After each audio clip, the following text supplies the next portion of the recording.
let's see. I don't know. It Alan, are doesn't. you an Eastman guy? God, no. I mean, Okay. no offense to people that went to Eastman, but no, I had a roommate in college who was from Rochester and is in love with Rochester. So we all just heard about how good Eastman and Rochester was. Okay. Let's. So what's why the hate on Rochester? Come on, Pete is Hey, you representing, described and hating Rochester as well. It wasn't just well, me. I'm from there, so I can. You know, if you're from somewhere, you can talk about it however you Wait, want. Nick, so you didn't go to Eastman? No, I did. Okay, I you did did. your undergrad. Yeah. Okay, cool. Yeah, I went to that summer camp. Oh yeah, the Did Eastman you Summer do Camp. that? I did do it. Cool. I don't remember what year it was, Yeah. but No, man, Rochester's cool. I'm not I mean, hating. it was it can nice. be. They just Nothing canceled against it. the festival. They just this Oh, week they just canceled the Hmm. festival, moved it to fall. I And guess when was the festival supposed to be? it's always in June. In June. Well, yeah, that makes sense. Yeah, Yeah, we were at the Summer Jazz Workshop in '03. 03. Yeah, Yeah. yeah. I think I don't know what year it would have been. Probably maybe the next year. What I maybe went there. Okay, cool. Yeah. Anyway, welcome everyone. This is our Outside In Music, I guess, coffee hour, midday chat on Sunday. It's Sunday, April, what day is it? 5th, April 5th. And I'm excited to be here with Andy Bianco, Pete Anderson, Will Anderson, Nicholas Krolak, and Alan Blanchard. And we're going to just kind of talk about what people are up to, how things are. So why don't let's go around and let everybody introduce themselves. And give 5 reasons why they love Rochester. No, I'm kidding. No. Let's just go around. Everybody can introduce themselves to let us know where you're calling from and what's happening, kind of what's happening where you are. So let's start with Andy. Thanks, Nick. Hello, everybody. My name is Andy Bianco. I'm a professional performing guitarist, composer, and jazz artist based out of Brooklyn. And I'm here promoting my latest release on Outside In Records, actually Next Level imprint, which is called NYC Stories. It's available on all platforms, and it features myself on guitar, Glenn White, Wayne Escoffrey, George Burton, Nathan Peck, Paul Wells, Wayne Smith Jr., and Alan Mednard. And that's my main focus. I just got a nice review in the New York City Jazz Record last week, which I'm happy about. The first digital-only edition of the Jazz Record, which is pretty interesting. It's very much related to what's going on with the pandemic and just what we're all dealing with. So it's great to meet all of you, and I'm looking forward to this. I hope we're all having a nice Sunday thus far, and excited to get this rolling. Cool, Pete. Yeah, okay. I'm Pete Anderson here, and happy to be part of the Outside In family. My brother and I, Will, are releasing a record later this month called Featuring Jimmy Cobb with Dave Wong and Jed Patton. And my 5 favorite things about Rochester are Garbage Plate, Pop Shop Records, Wow. the Eastman School, It's pretty good. A good list so far. as a whole. The music library at the Eastman School is one of the best in the country. So like LP, CDs, just like the biggest jazz library you've ever seen. And because you're my boss and you're the king of Outside In music, I'm gonna say that my 5th favorite thing about Rochester is Nick Finzer. Oh, you're so nice. Will? That was so heartwarming. So my name's Will Anderson. I'm a saxophonist, clarinetist, and flautist, or flutist, however you prefer. And this is my 2nd quarantine chat with Outside In and Nick Finzer. And I had a lot of fun at the last one, so I'm looking forward to some crazy discussion this afternoon. So I'm trying to have a productive time this month and next month, because all of my performances for the foreseeable future have been canceled pretty much. So I think we're all trying to stay positive, and I'm looking forward to hanging out with these guys because some of them I haven't met in person. So Great. And how about Nicholas? Hey everybody, my name is Nicholas Krolak. I'm calling from Philadelphia, Pennsylvania, bassist, composer, and podcaster.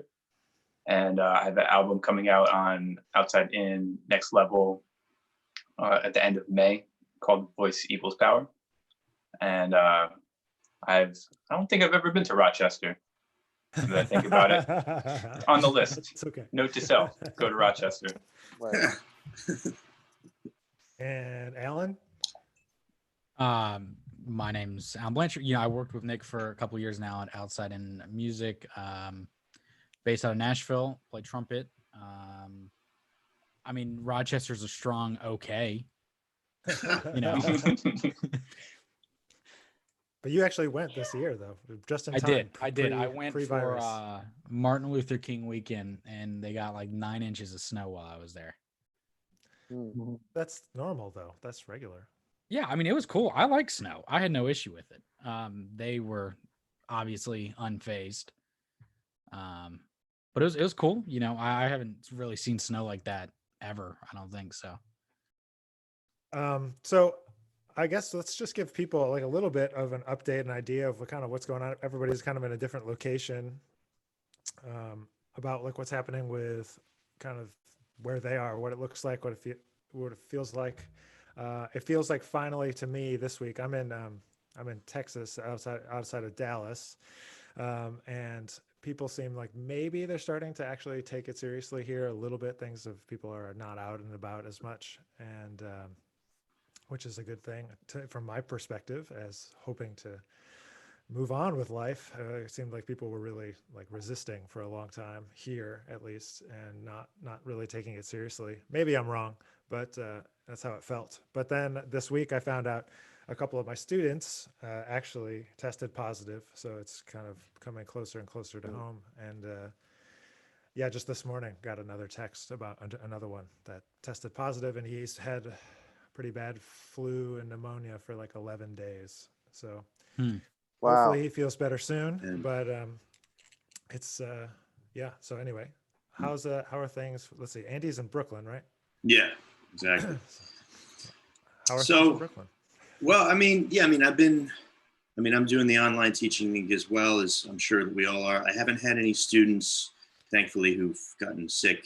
I don't know anyone personally just yet that's gotten sick, but it's definitely, people are staying in here. I'm using the time to work on a lot of newer trio arrangements for my guitar trio stuff of original tunes of mine, and just different standards and stuff that I like to do. And I've been taking this time to just kind of start to assimilate some of the things that I've been inspired by from various players around town, and that I've wanted to do to sort of get it into my trio arrangements of guitar and stuff like that. I also think it's a really good time for contemplation. I've been doing a lot of reading, stuff like that. But I'm grateful to be doing the online teaching thing. When I go outside, I go out a couple times a week, maybe more than that, to go grocery shopping and to go running. But, everyone really you see for the most part now is wearing a mask. I just started, so my sister is a reporter in San Diego, and she does a lot of coverage with the brush fires and the wildfires. So she had an N95 mask that she sent me. So now it's like when I go to the store, I'm rocking this N95 mask, it's pretty intense, but and I'm wearing gloves, which I think is just crazy, but that's what they're saying to do, because we have like close to, I haven't checked the latest count, but close to 100,000 close to 100,000 cases, in New York now, so around there, probably a lot more. So yeah, it's definitely intense, but I'm happy to see that, in large part, it seems like people are taking the social distancing measures seriously enough. And I think that's vital that we do that as a collective to get through this. Sure. Yeah. For sure. And how about in Manhattan? I know that's where Will is. Yeah. You're in Manhattan too?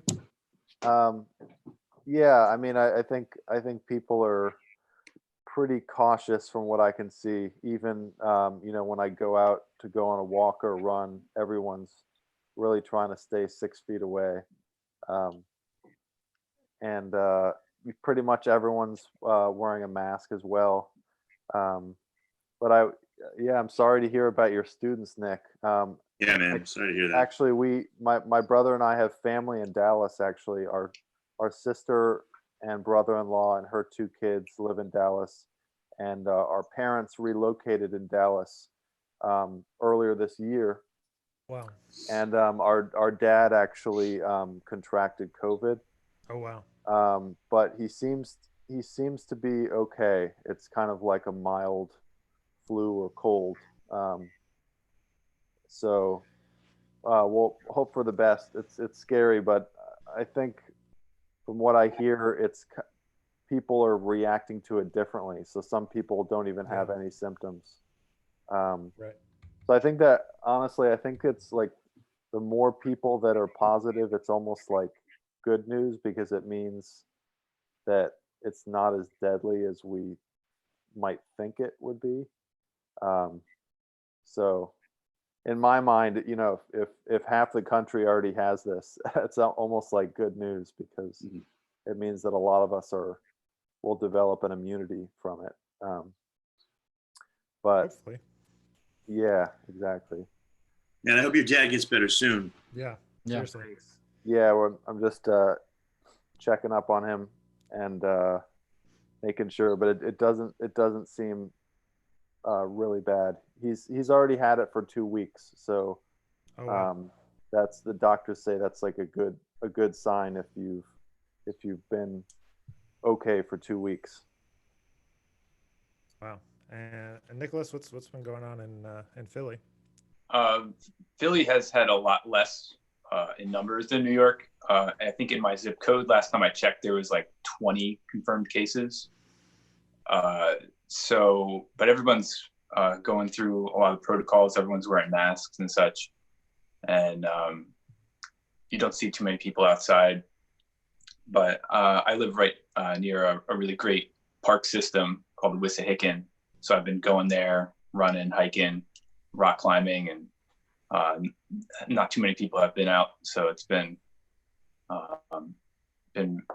pretty fun for me in that regard. And I'm just trying to use the time to write a lot more and reflect and listen. Nice.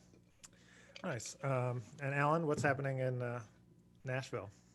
Well, as someone that was hitting the gym 4 or 5 times a day, this has kind of slowed that down some. No, I'm kidding. It's finally gotten quiet here. There was a while where kind of like the bars in downtown were kind of against it. But that was, maybe 2 weeks ago. And then they finally, like the mayor gave out the order and everything shut down. But we have Vanderbilt here, which is like a really big medical research hospital. And supposedly they're doing a lot of testing and everything. Like Dolly Parton just donated $1 million towards it. And like a lot of the country scene and whatnot is getting behind it, which is cool. But there's not many people outside. Grocery store, some people hitting up drive through and whatnot, but that's really it. So they seem to being somewhat serious here, which is cool. All for it. No partying on beaches or anything like that. There's no beaches in Nashville. Yeah. Well, we can hope Florida's going to get there one of these days. Someday. I have my doubts. Yeah, it's tough.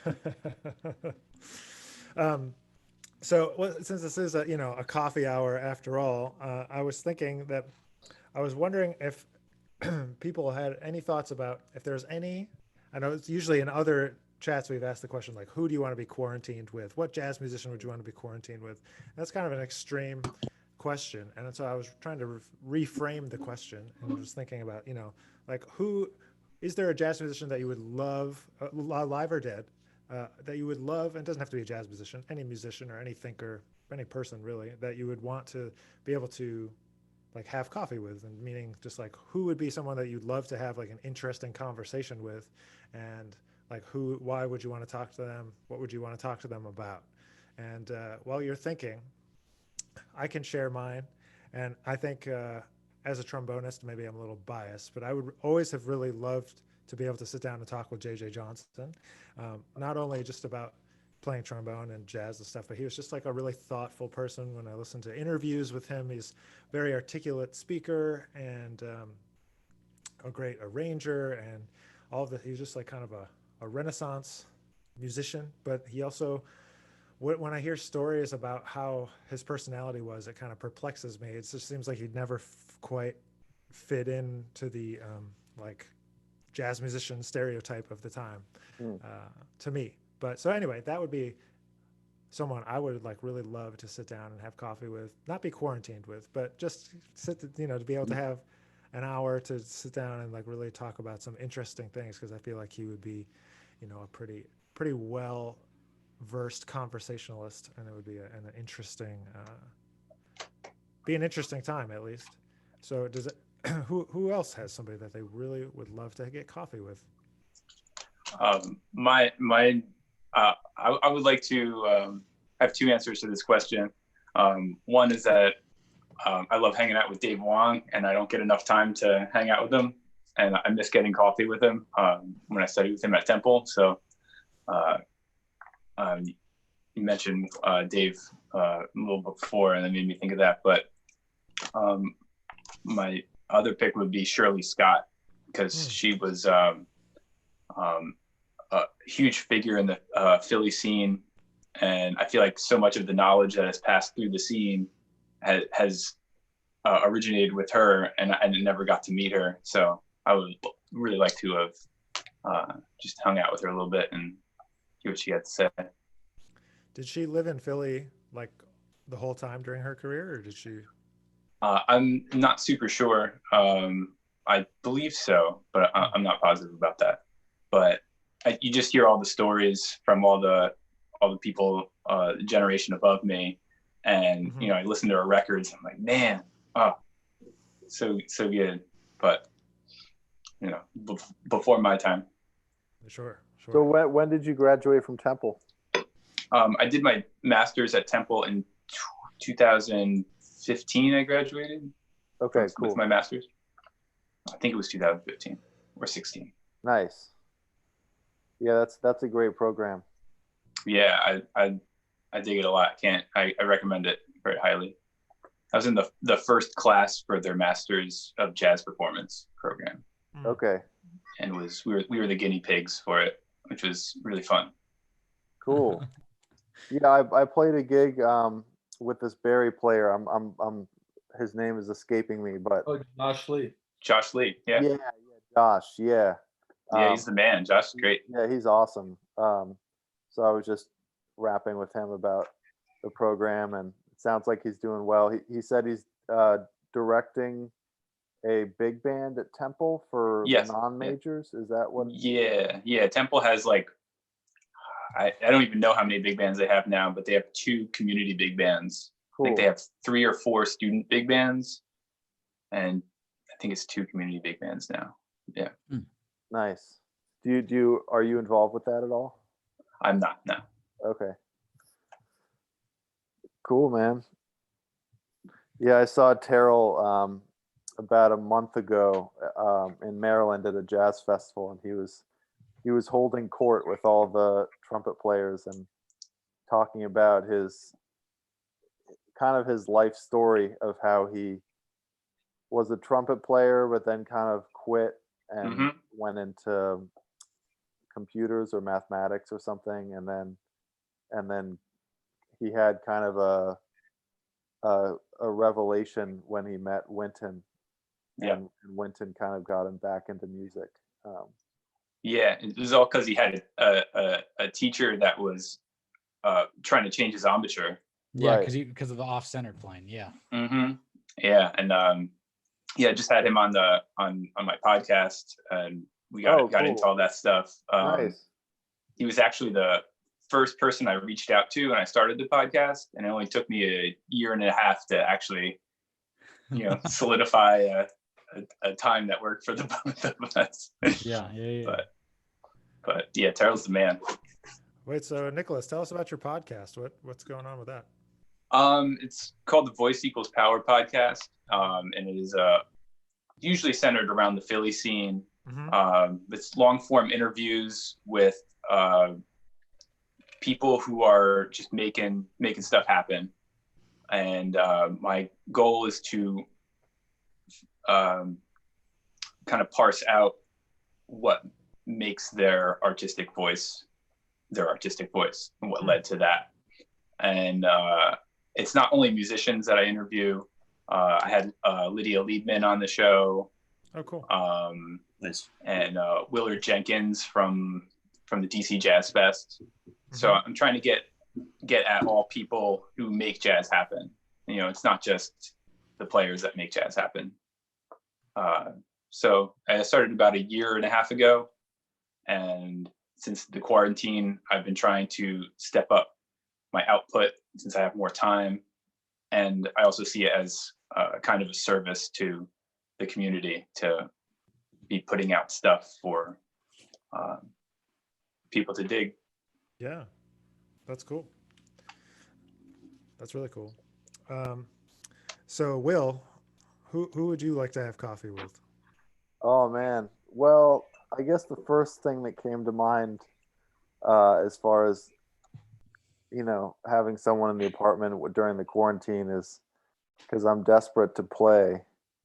I think maybe a piano player because I have a keyboard here, and so I was thinking about either Nat King Cole or Hank Jones would be awesome.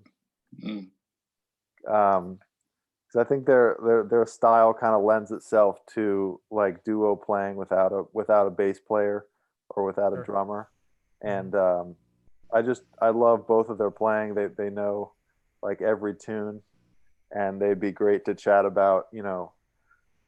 Playing with Charlie Parker and Lester Young and who's who in jazz. So both of those guys would be a dream to just play duo with and hang out. So those were the first two names that came to mind for me. Nice. I Andy? mean, nothing against, two trombones, Hey, you and JJ. No, somebody always with the trombone jokes. Gabe. That wasn't even a joke. You see, you can just say the word trombone and then people laugh. Why is that? Yeah, I guess we're just a comical bunch. Oh yeah. Man, when are you guys gonna get an emoji on like an Apple emoji? I don't know. People just use the paperclip. Yeah. Oh yeah. Okay. Because trombone, paperclip in Spanish is trombone without an e. So, Wow. All right, didn't there you even know go. that. I just thought they were... Insider knowledge. Nice. Sorry. Random aside there. It's a great fact. Andy, who do you want to get coffee with? Well, I like the fact that we're choosing two, which makes it easier for me. But I think I'll go with what I said last week. I mean, even though we're not exactly doing quarantine with, coffee with means we can go out. Yeah. Or I guess we can't go out, so we have coffee at our place. But I would say John Coltrane once again because I'd love to be able to discuss music, improvisation, compositions. I'd love to be able to see if he would look at my compositions, at my approach to improv, and see what he said, and just to talk to him about that. And I'm also fascinated with his approach to spirituality and his whole sort of path. And I've always felt there's just a tremendous emotional connection that he can make through his music. So that would be one. That would be the first one, more as a composer, jazz musician, and improviser. And then as a guitar player, I would like to have coffee with Prince. And I would like to talk to him about my guitar playing, what he thinks about it, what he hear, I think that would be really great. And just to talk to him about things like stage presence, your persona on stage and just sort of the elusiveness that he always has, and how you can sort of use that to communicate with broader audiences. So I think those two, for sure, I'd love to have coffee with. Yeah, that's kind of an interesting thought and question as you apply it to like being whatever, a jazz musician or jazz artist on stage, like developing your persona or developing your stage presence, like you're saying. And some Sure. musicians like Terrell, what we were just talking about, has amazing, just like, I don't know, some people have that thing where it's like larger than life, and then Yeah. some people are more like I don't know, like they want to be like Miles and just like not talk to anybody and turn their back to the audience and all of that. So what I'm wondering, how have you guys thought about developing your stage presence on stage? And what, like, do you have anyone that you look up to in that regard? I've been thinking about it. I just got done, well, got cut in half my album release tour. And so whenever I'm, leading my group and trying to do something, I'm always thinking about, how I can better present, the band and present the music. And I know Pete and Will, you guys tour a ton with your group, and I know you guys both speak very well, but I'm wondering, other than Prince and other than, like, how should we be thinking about that as jazz artists from your perspective, all your perspectives? I mean, I think it's incredibly important, and it kind of like actually tied in directly to who like I would think about getting coffee with. Like it would either be like Clark Terry or McBride, and both people that I think have like a very warm persona, like a really big stage presence, and I think it's so important to be able to do that and connect with an audience and just be really personable up there. Maybe not as extreme as like Eddie Harris, but I love what Eddie Harris does, and it's just I think as soon as you get more, it's no shame to like Miles, or anyone like that who just wants to focus on that and play, and that's what it's there for. But I think the more that you can talk and make jokes and engage with an audience, is just going to be the better response in general, and it might help them make a more might help them connect more to your music, or be more involved in what's going on and everything. It's just like at the end of the day, we're just entertainers. Like as bad as that might come across to people, or if there might be a negative connotation with it, like all we're trying to do is give out our message or whatever you want to call it, and entertain. Let people forget about what they're doing for a moment and just enjoy themselves. So I don't know. That's my perspective. I know some people have very differing perspectives, which is cool.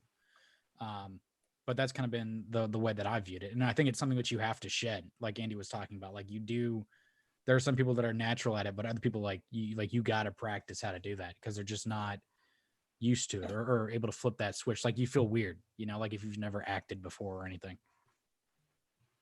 Yeah, I agree. I think a lot of times when I go out to see shows, not only do I learn about the music, but I learn about kind of the art of putting on a show, as far as whether it's stage presence or it's like putting together a set of music that's going to work really well with the audience, or it's how the band leader introduces the musicians, or how he features them, or how he or she uses the stage effectively. Maybe the band leader steps off the stage for 20 minutes and features the rhythm section or something like that. I think it's all really crucial to giving the audience kind of a captivating experience.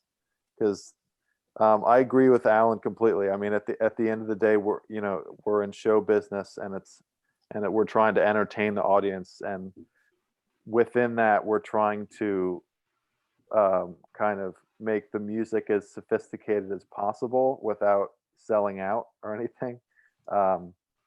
And so, yeah, I'd say two guys that I'd say I've learned from the most as far as stage presence and communicating with the audience, and connecting with people.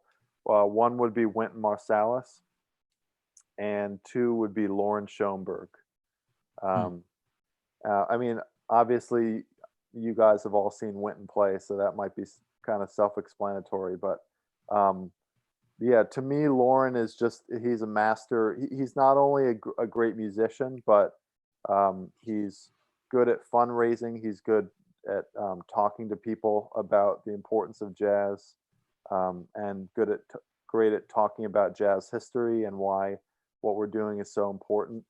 So I think the art of kind of communicating with people and explaining why we love the music so much without making it sound preachy on the stage and keeping it 100% entertainment all the time is something that I strive to do.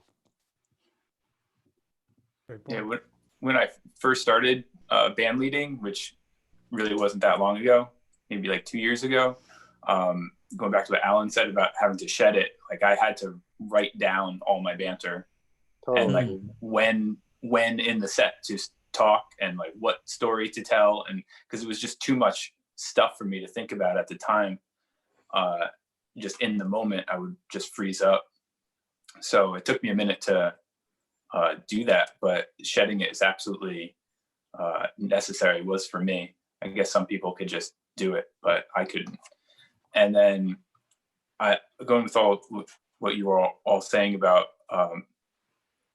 us entertaining the audience, which I completely agree with. I think it's very important to think about what you want the audience to leave with before the show, but before you even come up with the set list, before you come up with like what kind of feeling do you want them to leave with. I think that's super important to have them leave with something that they didn't have before they got there.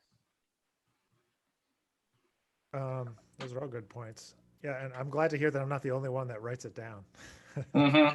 Yeah, I definitely. Yeah, I agree with Nicholas about that. Sorry, did I cut you off, Nick? No, go ahead.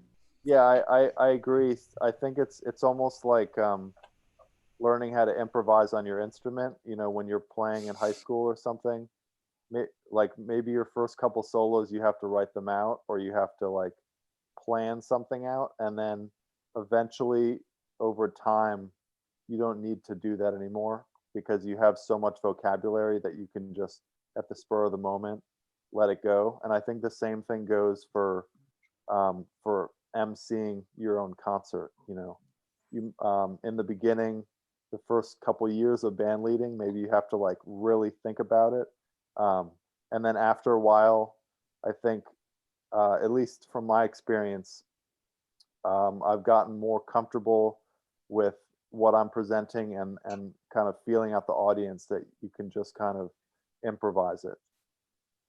So, Right. that's a good point. Definitely. I think teaching helps a lot too, because there's like the dynamic of, you know, when you're leading a band, generally, at least you got one friend up there, you know, so you can like banter or whatnot back and forth, and that kind of helps. But for me, it switched a little bit when I had to like actually teach a class and teach a big band, and then you're having to band lead from like that perspective and talking in front of a band who are not like, you guys are friends and you're cordial, but like it's that relationship of like teacher student, and you can't like, it's not the same type of jokes you'd be making or the same type of like small talk you'd be doing maybe in between a gig. And that's when you kind of learn to shed like the balance between it, you know, how to be informative and how to also be lighthearted and whatnot in between. So I don't know. That's been a good experience, because there's been other gigs that you can go to where it turns maybe like it's a very fine line between too casual, where it's not coming off as a gig, or like a session gone wrong maybe, Right. versus a band leader that knows how to have fun. You know, it's not like it's Sinatra off of like Sinatra at the Sands, who's like cracking jokes and it's very non-whimsical and just everything, versus that session that maybe like, why are we talking 6 minutes in between each tune, you know? So it's tough though. It's not easy. It goes back to Prince though, just could command the whole stage, and a totally different thing. Yeah. Did you all ever hear that I think it's a Norah Jones story about Prince? Probably not. No. It was after he passed on NPR, there was a remembrance of him, and I'm pretty sure it was Norah Jones Maybe it wasn't, but I think it was. That's what my memory says. And she was talking about how when she was starting off, one of her first big tours was opening up for Prince, and after the show, Prince invited her to the after party, and she goes, great. So they go out, they have a couple drinks, and then Prince goes up to her, do you want to go see the video? Come back with us and watch the video. And she had no idea what they were talking about. So, and they went back to I guess their hotel or whatever. And they watched the video of the performance, and we're all taking notes about like, this could be better, that could be better. This was like out of whatever. And it was all stage presence issues. So this was like Prince at the top of his game, still picking apart all those things, just trying to make it that much better. And she like really learned a lot about that. And that makes me think about, we record ourselves playing all the time and listen back for all the things that could be better, but maybe we should be doing, video and seeing what our presentation is like and making that a little bit better each time. Yeah, sure. We started touching on a little bit about teaching, and there was actually a question that came in. It's a live stream, so there are people that are watching and somebody asking questions. So there's this person, his name's Brandon. He's a student, recently graduated student from Eastman, actually. He said, if I might ask a question to everyone, how has pivoting to online teaching been, and how do you address the challenges associated with online teaching versus in person, i.e. playing together, lack of sound clarity, et cetera, et cetera. So I don't know how much online teaching you all are doing, but I'm doing a lot because all of our university teaching is on. And so investing in more equipment has been good. Making sure my computer's plugged right into the modem and not using Wi-Fi has been better,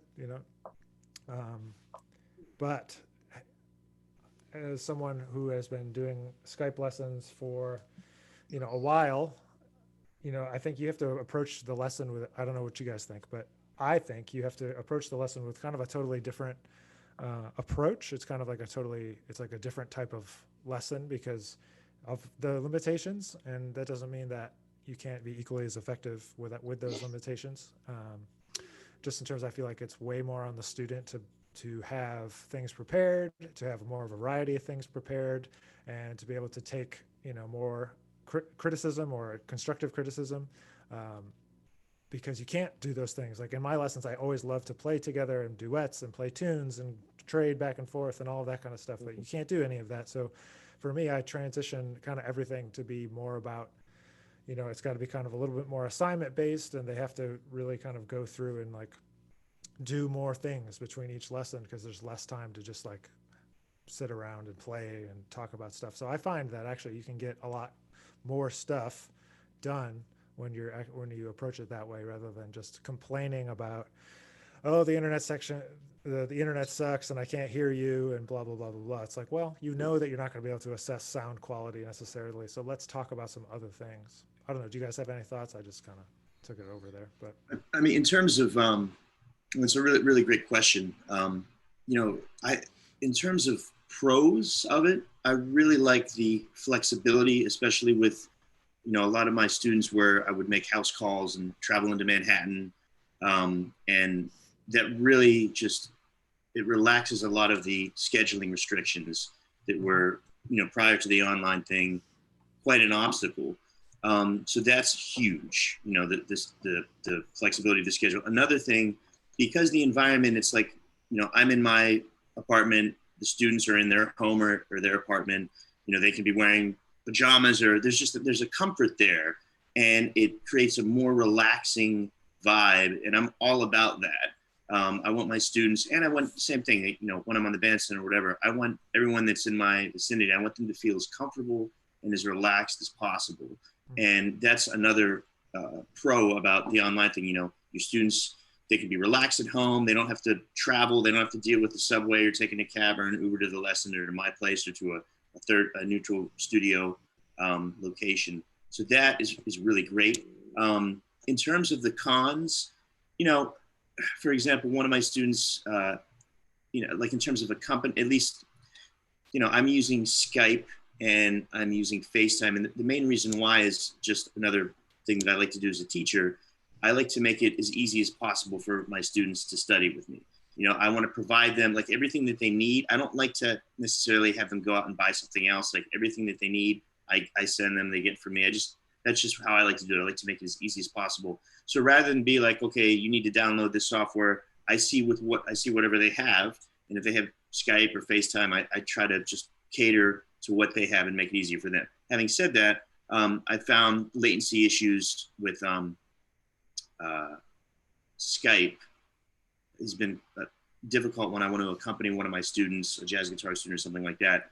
So I've just found other ways to sort of work around that, which has worked, and so that's been definitely a con with that.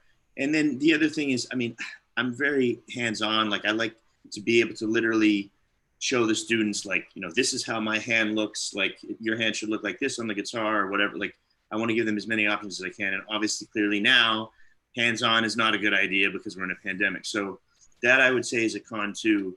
But overall, I think that the online thing has been great and I enjoy it.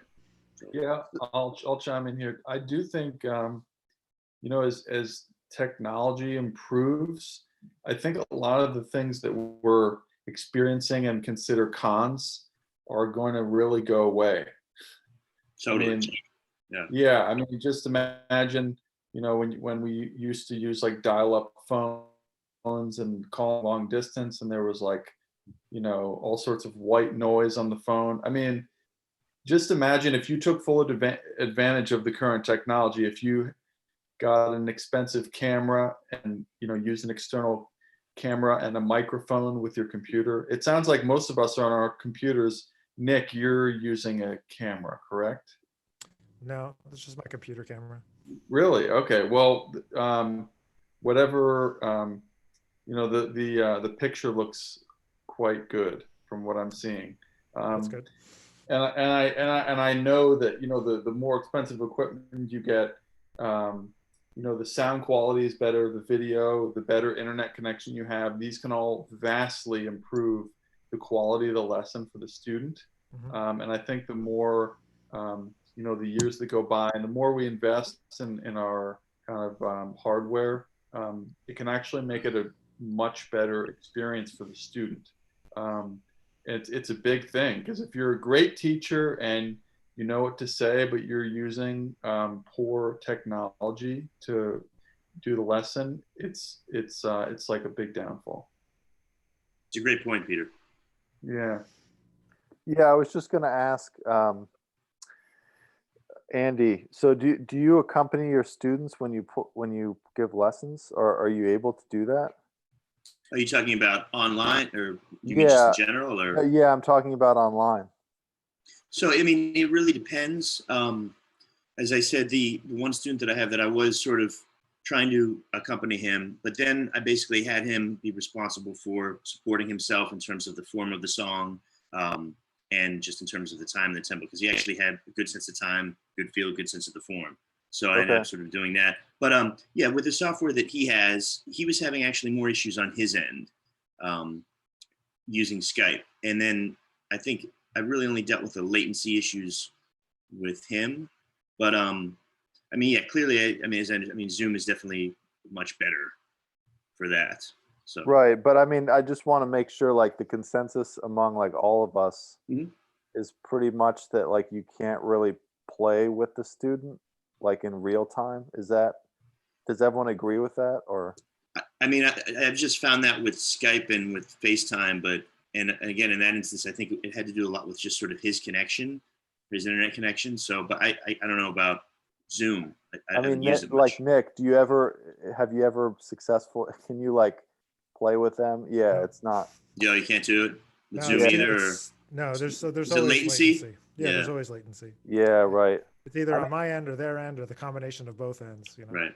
Now, I have, so I've been trying to use the time to develop a lot more independence and self-reliance in students, and like working on developing routines and making sure that like they are practicing intelligently and whatnot. But I don't know, I mean, Nick, I don't know if you thought about this stuff at all. Like in the Arbin's book, there's tons of like duets that I would always do with my students and whatnot. And I've sent out a couple of recordings to some people where it's like I'll play the top line and I'll have a metronome on, and then I'll play the bottom line and I have a metronome on so that they can go kind of back and forth, and let them do it, because a lot of the students need some like reference of pitch, you know, and I'm sure it's the same thing with saxophone, you know, like let me hear what a good saxophone sounds like so that I can try and recreate it. And it's not, especially with younger students, it's not like you can always depend on them to be listening as enough as we would like them to. But that's the closest I've been able to do with like actually, you know, playing, and it's just sending them a recording for them to play with. Yeah, I think jazz is kind of harder, but one thing that's useful in the online lessons is you can record a version of, like, let's just say you're playing guitar, you can record a version of you accompanying someone and send the student the video, and then they can play along with that. Yeah. Doing it in live time, like Nick said, there's latency issues, but I guess this is more popular in like the classical field, but there's hundreds of videos of a professional clarinetist playing a duet, and they play one part, and you download the video and you can play the second part, and you're still hearing their intonation, their tone quality, their articulation, all these things. So it works well for that. Jazz is a little harder, right? Because you need to interact with the person in real time, which makes it more difficult to do these kind of over-the-air lessons. Sure. Yeah, that's a good point. I just it goes back to, I think, being more prepared than usual, you know.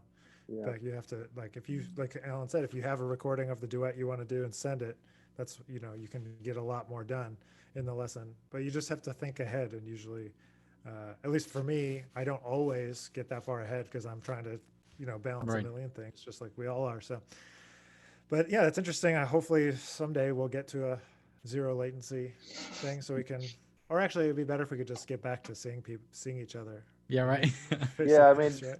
yeah, I would like to just speak up for the in-person lesson a little bit. I mean, Yeah. like just reflecting on my development, like when I was in elementary, middle, high school, I just remember for a lot of my private lessons being like afraid, and I think that's important to be afraid. Like, you know, and a lot of my fear was just like facing the teacher in person, and I think there's something about like confronting adults and like looking them in the face and like owning up to mistakes, or if you haven't practiced or something. And Absolutely. I think that kind of like stress and that fear is important. And although I think the online thing there, I do agree with Andy with like a certain comfortability is nice, but I also think that it's important for like students to be put under stress. That's a really good point. Yeah. Because like you can't really chew someone out like in person. I'm sorry, online, like you could. I'm not saying I'd chew out my students, but you know what I mean? I mean, I think there's Yeah. You can troll them online. there's a place for that. I think a lot of students like respond to that kind of tough love. And I had some teachers like when I was younger who were really tough, and I do think that the kind of like in-person thing is valuable for Oh, for sure. developing confidence and, you know, learning from mistakes. I'd just like to add to what Will said. I mean, I think that's a really great point, Will. And you know, when I was coming up, I had some tough teachers that perhaps would be considered very tough by today's standards. And you know, a lot of times I was afraid to go to the lesson. I didn't, especially if I hadn't practiced, or I would try to get out of it, and I would feel this anxiety. But I always felt that, and I still feel this stronger than ever today. You know, in terms of overcoming one's fear, just in a general sense, I think if you voluntarily confront your fear, whatever it is, doesn't mean that that fear is going to go away. It doesn't mean that scary things are going to go away after you do this for a long time. But what it does mean is you will develop courage and you'll be able to fortify yourself. You'll be braver to confront this fear. But there will always be fear. There will always be chaos in life, in my opinion. But if we can develop a courage and a way to approach it where we can still function and ultimately thrive, I think that's a great thing. And I think that's really, really important for students of anything. And it also, it's how you get to some sort of enlightenment, I think, in general. But I think that's a really good point. You know, like there's a reason that we feel that sort of fear, and there's a reason, you know, that we feel that anxiety. And I always think it comes down to, okay, there's something we're not really addressing. There's something we're not really attending to, and a deeper, better part of ourselves is trying to let us know that, like say, hey, you know, you're feeling this way because you didn't do what you were supposed to do. And you know that on some level. So anything that gets us in tune to our deeper sense of self, or like, you know, if you think of the idea of the self as like within you, there's this part of yourself that's, you know, you're chiseling away at as you develop your character. And ultimately you want to connect with the deepest sense of that. And that's how you want to represent the world, in my opinion.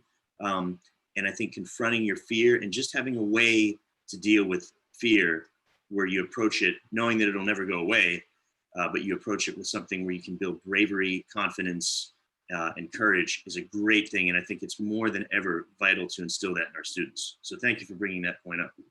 Yeah, I totally agree. And I think that maybe as music teachers giving, like instructing people in person, I think a lot of what we're teaching them is not actually music, but we don't really realize it. I think a lot of it is self-confidence and work ethic and all these other like kind of basic skills that don't necessarily apply to music. So amen to Andy's speech. Likewise. Thanks. For you guys, what have you, because I think in some weird way, we've always like kind of worked from home, you know, whether it's practicing at home or writing at home or taking care of business at home or whatnot.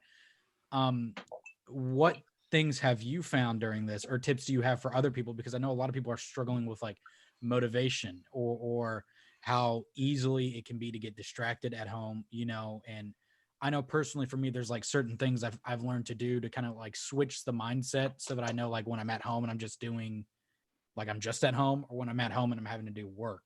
So what have you guys done to work on that, or was that something that was difficult for you, or it's just like casual? Or I keep my phone outside of my music room.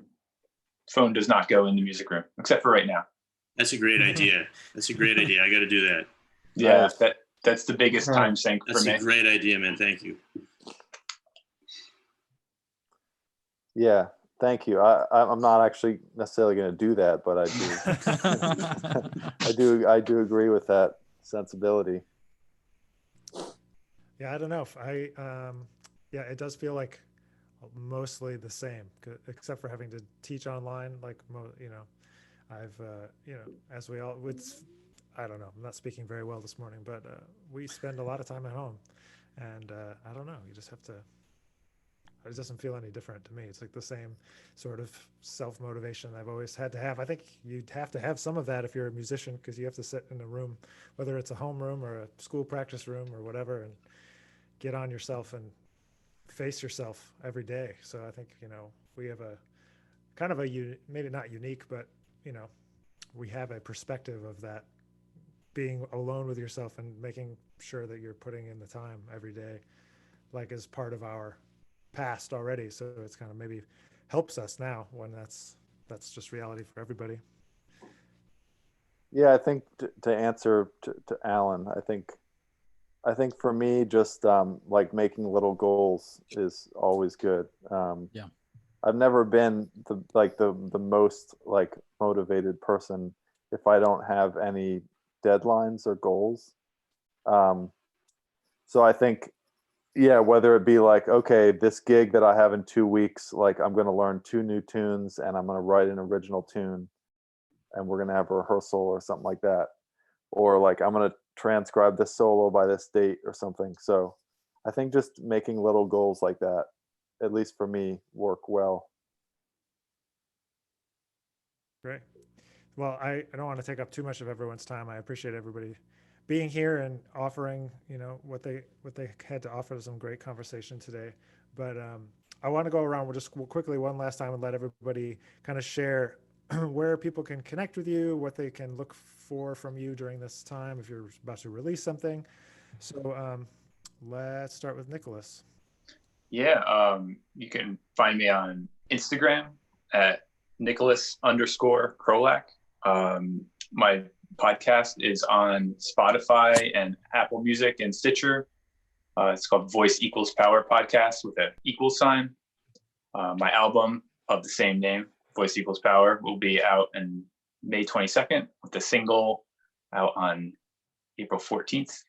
That will be on all the things. And yeah, hope to hear from you all. Thanks for having us, Nick. Will, Pete? Sure, I'll go first. I'll let Pete talk about our album on Inside Out Music. But I just wanted to mention my brother and I are also doing a Facebook Live performance/masterclass this coming Thursday at 7 p.m.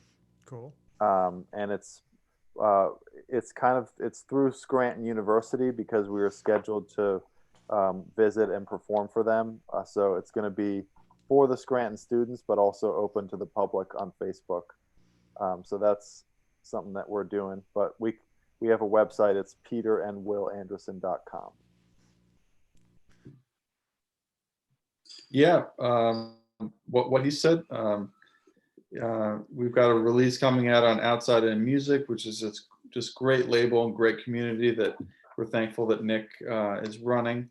Our album coming out midway through this month is called Featuring Jimmy Cobb with original music and some standards.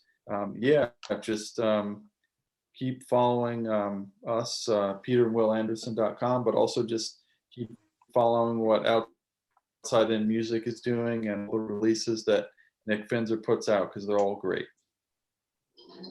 Andy? Great. Well, once again, thank you so much, Nick. Thanks for hosting this wonderful podcast. I love it. It's great.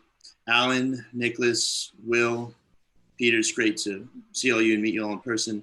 And once again, I'm Andy Bianco, professional performing guitarist and composer. My record, NYC Stories on Next Level, which came out on February 7th, is available on all streaming platforms, and you can get the hard copy CD from me.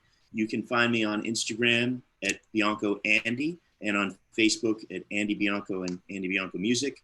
I may be releasing some solo guitar stuff on Instagram soon, but for now, my main thing is promoting my record and trying to, get my gigs that were canceled moved to a later date. So once again, all the best to all of you, and good luck to everyone through this time. So thank you.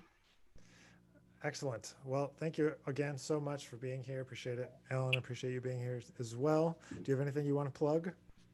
No, I mean, not really. I'm taking this time to shed my finale font libraries and chords and finally get all that stuff together. So, really exciting, nerdy things there that you got to do. You just got to take care of. Definitely. Well, thank you all again, and we will see you all again soon, I hope, and stay safe, stay healthy, and see you next time. Thank you, Nick. Likewise. Thank you, Nick. Thanks, Nick. Yeah. Thanks, man.